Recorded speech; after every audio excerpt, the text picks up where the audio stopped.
Hello, मेरे प्यारे बच्चों. Welcome back. I know. Board exams are just around the corner and the tension is really building up, right? But hey, don't you worry one bit. Your guide is here.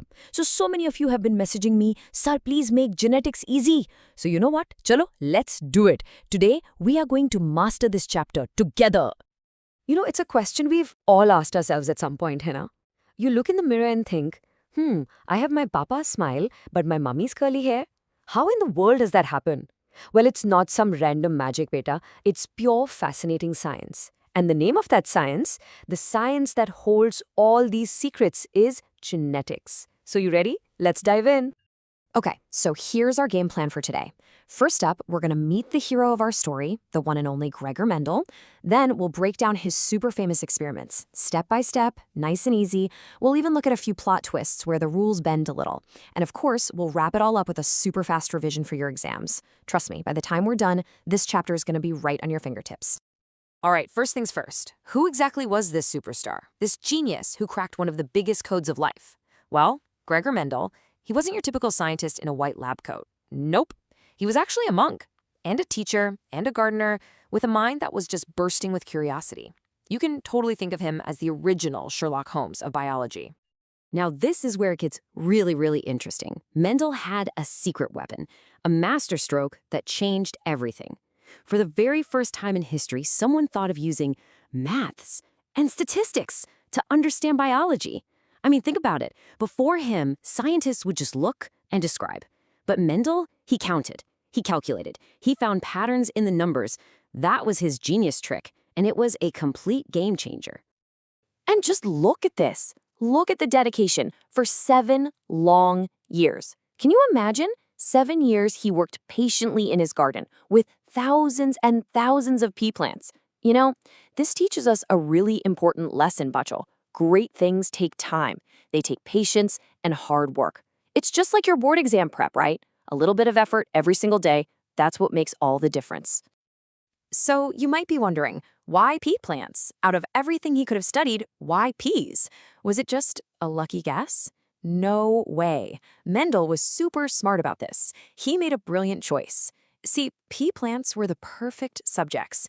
They had really clear contrasting traits, like either tall or dwarf, with nothing in between. Plus, he could control their pollination, which was crucial. This smart choice was a huge reason why his experiments worked so well.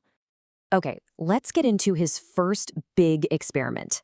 Now, to avoid getting confused, Mendel started simple. Really simple. He decided to study just one character at a time. For example, just the height of the plant. And this is called a monohybrid cross. See? Mono means one. Simple as that. So, here's what he did. He took a purebred tall plant and crossed it with a purebred dwarf plant. Now, you might think, okay, the baby plants will probably be somewhere in the middle, right? Medium height? But nope. Surprise. All the new plants in this first generation, the F1 generation, were tall. Every single one of them. It was like the dwarf trait had just vanished. Poof, gone. But had it really? Okay, before we solve this mystery, we need to learn 3 super important words. They're like our secret code words for genetics. First, alleles. Just think of them as different versions of the same gene.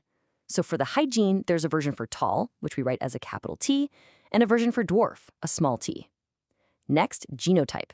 This is the actual genetic makeup on the inside, the pair of alleles, like TT, TT, or TT. And finally, phenotype. That's the physical trait you can actually see on the outside. Is the plant tall or is it dwarf? Simple, right?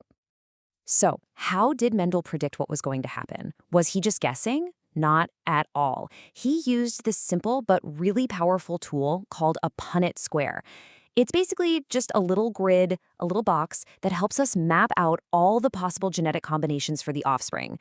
This is an absolute must-know for your exams, Bacho, and trust me, it's super easy to draw. Okay, so what did Mendel do next? He took those tall plants from the F1 generation and crossed them with each other. Now, let's look at this Punnett square together. See, we take the 2 possible gametes from one parent, a capital T and a small t, and we write them across the top. Then we do the same for the other parent down the side. Now for the easy part. We just fill in the boxes, combining 1 letter from the top and 1 from the side. Easy peasy. And here's the magic. look what happened. That dwarf trait that we thought had disappeared, it came back. So in this second generation, the F2, the phenotypic ratio, that's what you can see with your eyes, is 3 tall plants for every 1 dwarf plant. But if you look at the genotype, the actual genes, the ratio is 1 pure tall, 2 hybrid tall, and 1 pure dwarf. Butcho, listen to me carefully. These 2 ratios, 3-to-1 and 1-2-to-1, they are a pakka 100% guaranteed exam question. You have to remember them. So just from this one experiment, can you believe it? Mendel came up with 2 huge laws of genetics. First, the law of dominance. This just means that one allele, the dominant one, the capital T, can totally mask or hide the effect of the other, recessive allele, the small t. And second, the law of segregation. This one says that when the parent plant makes its gametes, its 2 alleles separate from each other, so the baby plant only gets 1 allele from each parent. Makes sense, right? Okay, level 1 complete. You guys ready to level up? So after he figured out how one trait works, Mendel got a bit more ambitious. He thought, what happens if I track 2 different traits at the same time? Like not just seed shape, but seed shape and seed color together. This, my friends, is called a dihybrid cross. Di just means 2. So here's the setup this time. He took a plant with seeds that were round and yellow, and both of those traits are dominant. He crossed it with a plant that had wrinkled and green seeds, both recessive traits. And just like before, in that first F1 generation, what do you think happened? Yep, all the new plants had only the dominant features. Every single seed was round and yellow. But then, when he crossed those F1 plants with each other, he discovered this. The legendary, the famous, the absolutely iconic phenotypic ratio, 9-to-3-to-3-to-1. But y'all, I'm telling you, you should be able to say this ratio in your sleep. It is that important. It basically represents the 4 different combinations of traits that he found in the F2 generation. And this amazing ratio led Mendel to his 3rd and final law, the law of independent assortment. It sounds complicated, but it's actually super simple. It just means that the gene for one trait, like seed shape, is inherited completely independently of the gene for another trait, like seed color. They don't influence each other at all. It's kind of like your choice of which subject to study for your exam is totally independent of what you're going to have for dinner tonight. They're separate events. Okay, so Mendel's laws are like the foundation. They're the absolute ABCs of genetics. But, in science, there are always these exciting little exceptions, right? Kind of like a plot twist in a great movie. And after Mendel, scientists started discovering some cool situations where the rules, well, they bend a little. Just take a look at these gorgeous flowers. These are from the snapdragon plant, and they show us something really cool, a fascinating phenomenon called incomplete dominance. And the name pretty much gives it away, right? It means the dominant allele isn't completely, dominant over the recessive one. So here's the big difference. Pay attention.